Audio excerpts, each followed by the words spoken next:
Hello, meine Freunde. Hello, my friends. Welcome back. My name is Johnny, and ladies and gentlemen, today we are going to the great country of Germany. That's right, ladies and gentlemen. We are heading to Germany, and we are checking out the Geography Now video about Germany. Now, before we get started, as always, I've got a link to Geography Now's video down below, Geography Now's channel down below. Make sure you go over there and go give them a subscription, view, comment, thumbs up, all that good stuff. Before we continue over here, and you hit that subscribe button for me too. But I'm excited to see this.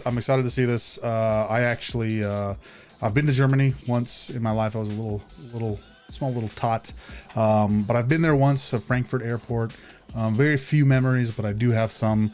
And actually, my parents met in Austria, so my parents spoke German to each other. My first language is actually German, even though I don't really know very much now. There is some history there to explore, so I'm excited to see this. Yeah, let's go ahead and fire it up. Let's make sure we are at 1080. I don't think we need subtitles, but let's check this out. I am excited. I've got a lot of German friends and stuff, from my time streaming and all that good stuff. So I'm excited to kind of see their homeland. But yeah, let's go ahead and check this out. Here we go, ladies and gentlemen. Geography Now Germany. Lederhosen, Schnitzel, beer, bratwurst, order, bread and beer, complicated history beer, no humor, EDM, and gummy bears that will kind of like give you diarrhea, but it's like worth it. All right, end of the video. That's it. See you. No, I'm just kidding. Such horrible stereotypes that every German is so sick and tired of hearing. Want a gummy bear? It's time to learn geography. No! Hey everyone, I'm your host Barbie. So we've conquered Belgium's castle, jumped through Denmark's lagoon, danced through France's forest, and now we've made it to the final boss of the EU, Kingpin Germany. Is Haribo from Germany? Haribo gummies? I have heard that. I've heard that the sugar-free ones, if you eat a ton of the Haribo sugar-free gummies, heard they give you like explosive diarrhea or something. But interesting. Level 1, begin. Excellent. Let's go. Let's do this. Ah, you know why I'm smiling. Yep, Germany has a lot of territorial anomalies. We'll get into that in a little bit, but first, Germany is located in central Western Europe, bordered by 9 other countries. Don't forget little Luxembourg, with small coasts on the North and Baltic Seas, which they own about 50 small islands. Now, Germany, like the US, is a federal republic which has 16 smaller states, or Bundeslande, each with its own constitution, 3 of which are cities, the capital Berlin, Hamburg, and Bremen, which is actually kind of like 2 cities, including Bremerhaven on the coast, but they kind of act like one entity. Fun side note, and it's all Lower split Saxony is actually geographically situated further north than regular Saxony. Now let's jump into the fun stuff. Now, we already discussed the Humboldt Quadrupoint and the Vennbahn railway enclaves with Belgium and Austria. However, there's a few more. The entire town of Bussingen am Hochrhein is surrounded by Switzerland, whereas part of the Konstanz is cut off by the Rhine River and surrounded by Switzerland. However, immediately across the river, a small patch of empty land on the German side actually belongs to Switzerland. Finally, See, I feel guilty when I watch stuff like this because there's stuff that I feel like I should know that I didn't, but I had no idea that Switzerland bordered Germany. I don't know why I thought it was way further east, but just goes to show, whenever you think you know everything, you really don't. They split the island of Usedom with Poland in the north. Germany is interesting because every state in the country has its own distinct culture, dialect, history, food, traditions. I mean, Bavarians will be quite drastically different from Schleswig-Holsteiners. Bavarian, I think BMW had, because as Bavarian Motor Works, so I think the BMW headquarters is down there, if I'm not mistaken. Will be different from Saarland. This all has to do with ancient and recent history. Basically, in the quickest way I can summarize this, Germanic tribes, Roman wars, Charlemagne, 3 kingdoms, this guy marries an Italian, creating a whole new mess called the Holy Roman Empire, made up of 300 smaller separate kingdoms, states, and dukedoms, which had nothing to do with Romans. Teutonic Knights, Brandenburgs became Prussia, Habsburgs became Austrians, Lithuanians and Poles made their own thing, whereas the Hungarians joined the Austrians. Wars, battles, Napoleon comes over and messes everything up, and finally, German nationalism surges, and in 1871, Otto von Bismarck creates the first proto-German unified state. And then they're all like, Empire. Oh dang, we came late to this game. We gotta scramble for some colonies. And that's how all of these countries at one point spoke German. So what do we got? Africa, this is New Zealand, right? Yeah, this is New Zealand. Wait. Yeah, this should be New Zealand. Indonesia's over here. Interesting. I thought the German colonies were way bigger. I know there was some colonies in the U.S. too, if I'm not mistaken. Oh, and also keep in mind, like 300 years before this, a German banking company obtained colonial rights to Venezuela for like 20 years. They were looking for the lost city of El Dorado. So technically, you can kind of say Germans colonized the Americas, but wait, a bank ordered all of like the area of Venezuela?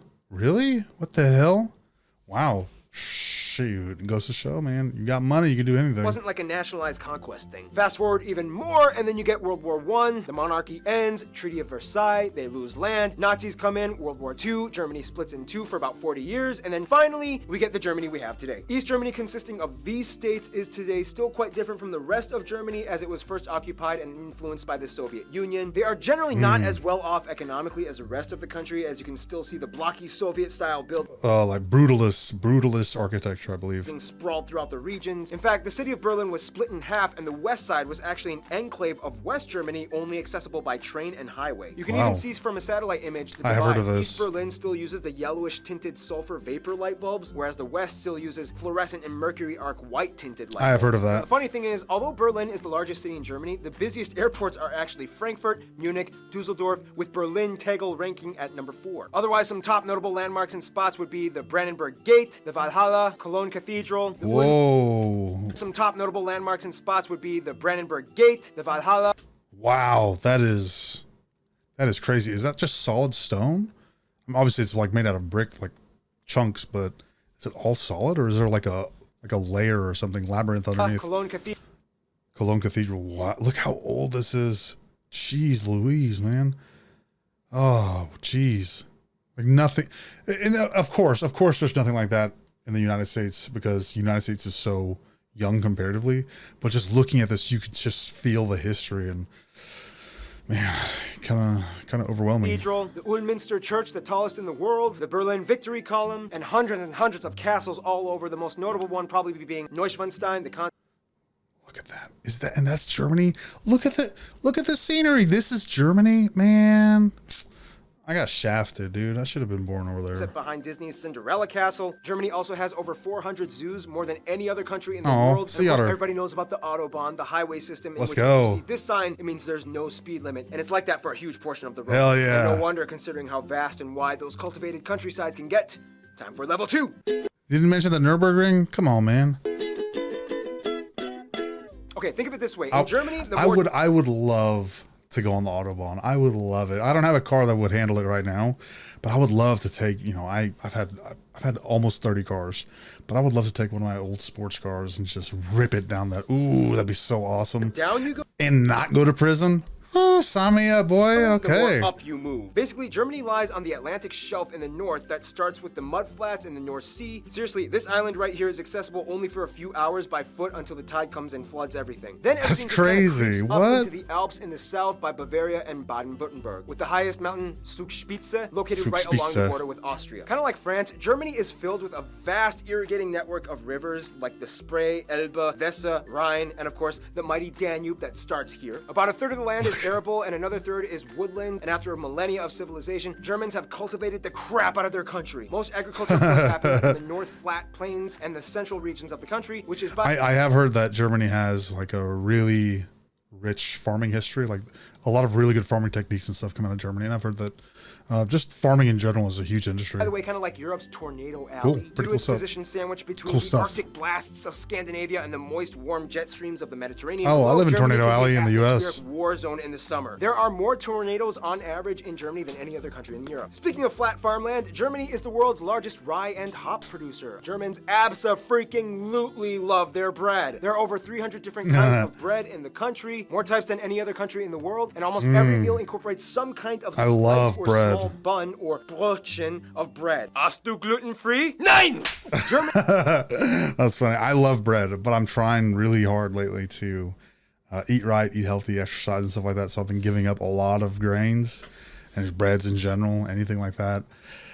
But woo boy, now I hope I'm not hungry at the end of this. Jeez. Germans are heavy meat eaters, specifically Yo, with me pork. too. They basically know every possible way to cook a pig. Over 50 different types of sausage exist alongside schnitzels, rouladen, sauerbraten, Schweinsachse, and at a big party you might find Spanferkel. Beer reigns supreme all over. He's doing a really good job of pronouncing this stuff, or at least he's adding in the accent. As the third largest consumers of beer after the Czech Republic, even their president has no problem with public intoxication, and shit. Austria. Germany is world renowned for their beer, which by the way follows the Reinheitsgebot rule in which they are only allowed to use water, hops, malt, and sometimes yeast. Nonetheless, about 1,300 breweries exist, pumping out over 5,000 brands. The oldest continuously existing brewery in the world, started by Benedictine monks in 1040 AD, can be found here. Germany takes the environment very seriously, and for the past 2 decades has been going on a major green revolution. That's As awesome. of today, they have the largest installed solar power capacity, and green infrastructure practices like home installed turbines and solar panels have seen a huge surge in Home installed turbines? Forests dominate the southern regions where the landscape gets hillier and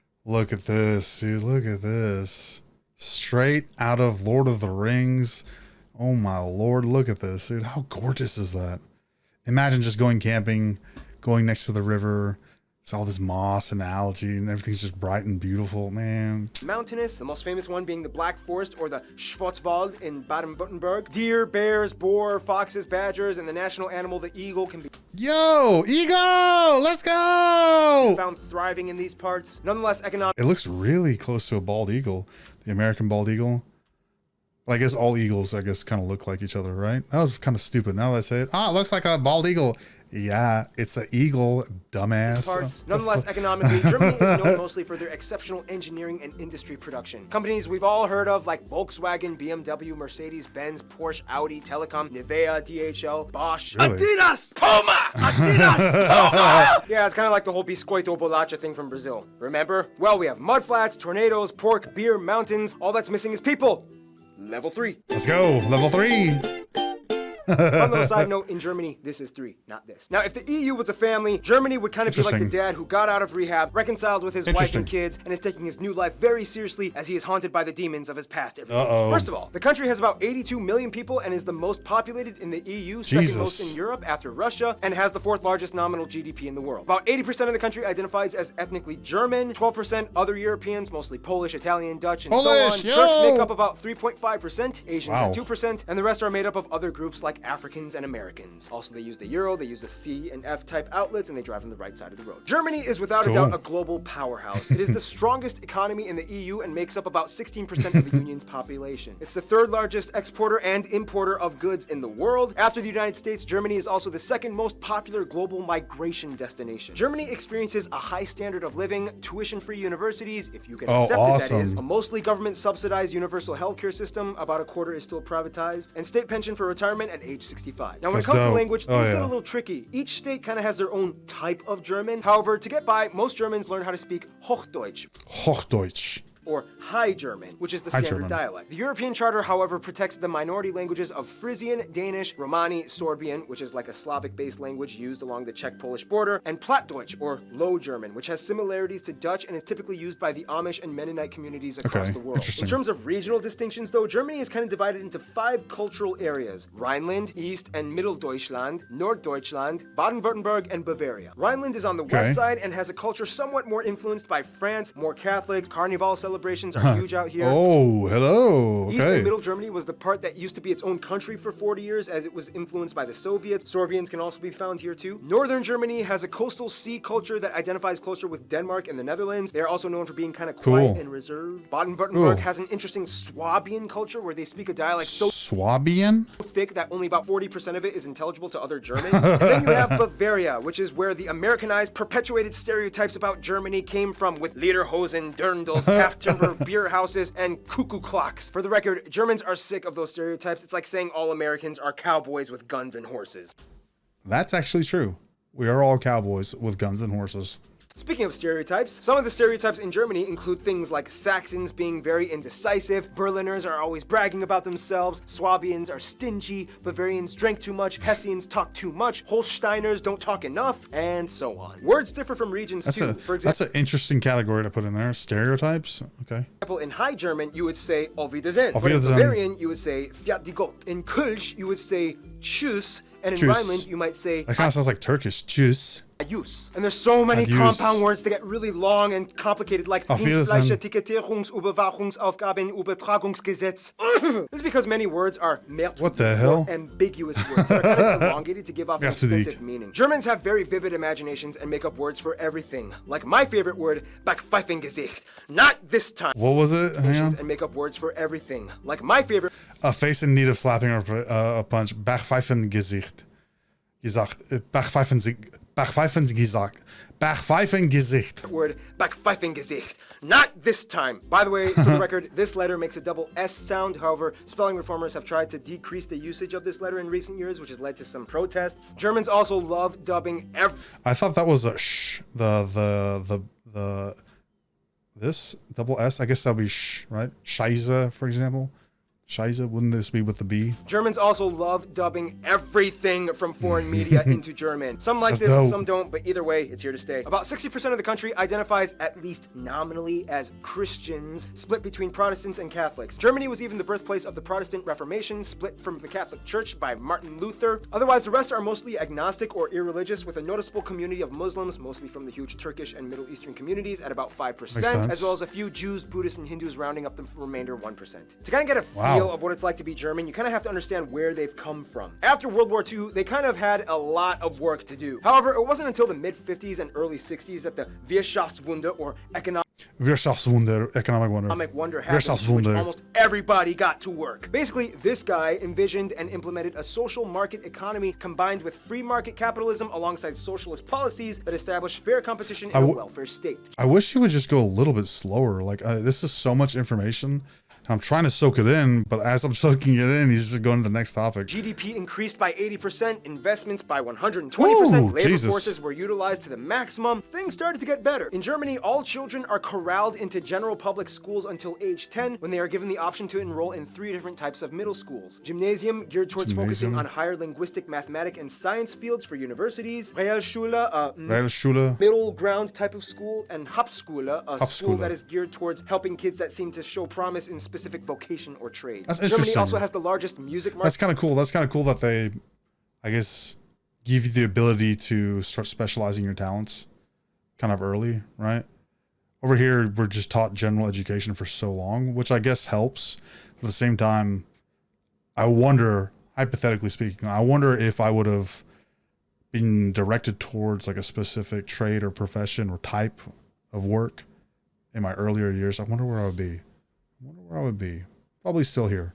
in the EU and the 3rd in the world after the US and Japan. They love preserving their heritage and culture through music and art. In fact, there are around 130 national orchestras, mostly supported by public money, and artists get a 50% reduction in health insurance through a special type of offer in the legal system. One thing that still kind of supposedly maintains itself in Germany is the mindset of Vergangenheitsbewältigung. Totally butchered that, which kind of translates to a lingering sense of guilt from the past. Germans have reportedly some of the lowest levels of national pride, and unless if you're at a soccer game, chances are you will almost never see anyone holding a German flag or waving it in any kind of like patriotic setting. It's weird, but it's kind of how things are.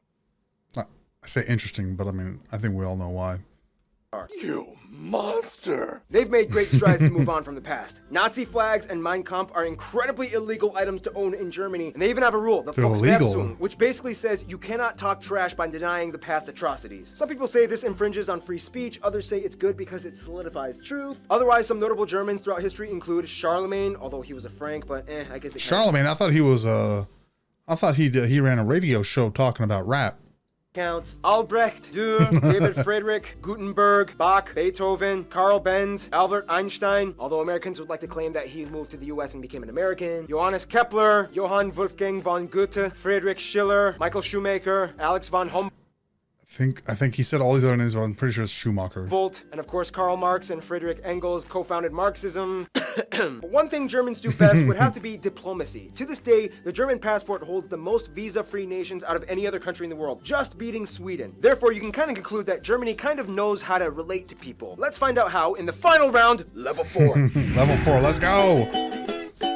This is a lot of information. Jesus, I honestly wish he would just hit the brakes a little bit. I'm soaking in as much as possible. I'm sorry for not saying too much. It's just God damn, he's going so fast. Okay. Germany knows how to make friends. They have over 220 diplomatic missions abroad and over 350 honorary consuls and have an incredibly high position of authority in the EU. Their closest African friend would probably be Namibia. As a former German colony way back in the 19th century, Namibia held on relations, and to this day, German is still a recognized language in Namibia. Germans have been supporting and sharing ties both economically and ideologically for over a century. India and South Korea are really close friends in Asia. India supported both East and West Germany during the Cold War, and after reunification, they were like, woohoo, even better. And Germany is to South Korea what Japan is to France. They love to piggyback off of each other's ideas and cultures, especially in the automotive industry. Many South Koreans were sent to Germany after the Korean War to work abroad and study, and Germans have been growing in fascination with visiting South Korea. The US is probably the closest ally outside of the EU. About 30% of Americans claim German heritage, and after World War II, the Marshall Plan allowed the US to give post-war aid to Germany, which helped kickstart the economic recovery. Germany was a key figure in the formation of the State of Israel after World War II, which after the Holocaust left an obligation to invest in the building up of a Jewish community. Turkey is probably the closest Middle Eastern ally, as the Turks make up the largest Asian demographic in Germany, although many of them may or may not also identify as Kurds. But since Kurds don't have a state of their own, they usually go under Turkish passports when immigrating and are documented as such. Their best friends, however, would probably be literally all their neighbors. The thing is, Germany is kind of like Bosnia and Herzegovina, in which by default they kind of get friends based off of the regional alliances. Bavarians get along with Austrians, Baden-Württembergs get along with Switzerland, East Germany has good relations with the Slavic countries, the Rhine states love Belgium, Luxembourg, and France, and the north side loves the Netherlands and Denmark. France, though, is kind of like the trophy wife of Germany, as the two have had an angry start, but then eventually fell in love and worked together beautifully. France is like the beautiful, flashy spokesperson for the EU that stands in the spotlight as Germany's... Look at these graphics, dude. Look, jeez, man.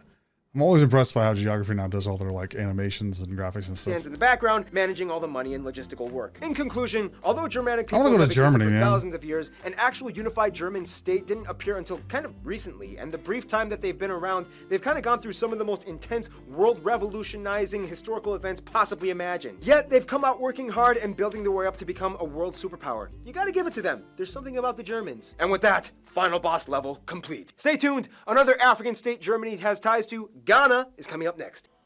There it is. There it is, ladies and gentlemen. Geography now, Germany. Man, I want to go to Germany. I really do. I've been to Europe once in my life, and actually in 2016, I believe, or maybe 2017. I forget the year. I think it was 2016.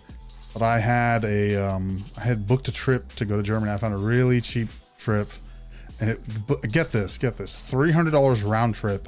What the hell? But I was worried because at the time, I was like, well, damn, like I was trying not to drink alcohol or party or do anything. And I figured, oh, if I go to Europe, I'm probably going to end up drinking. So I ended up canceling that trip. I didn't even get my money back now that I think about it. I didn't know. Cause a hissy fit. It's been like 5 years. They're probably just gonna tell me to go screw myself. But I almost went back to Germany. I kind of regret that. The more I explore these different countries, I kind of realize, oh, what did I miss? You know, what are the things that I could have seen, the memories I could have made, and you know what? It's all right. We can go there next time. We can go there next time. We can always book another trip, but we'll see if that is in the future for us. I appreciate it. Thank you so much for watching. Make sure you thumbs up and subscribe if you want to subscribe, or do any of that stuff, comment, all that good stuff. Let me know your thoughts down below. Twitter and Instagram, I got links down below if you want to hit me up. I got links down below at jonnyzetatv on both. And for everybody on Patreon, thank you so much for all your support. I appreciate you from the bottom of my heart. And if you want to join, geez, I'm just stumbling on words left and right. If you want to join Patreon, I got a link down below for that as well. But if not, as long as you're here with me, ich liebe dir. That's it for me. Thank you so much for watching. I love y'all. See you in the next one. Bye.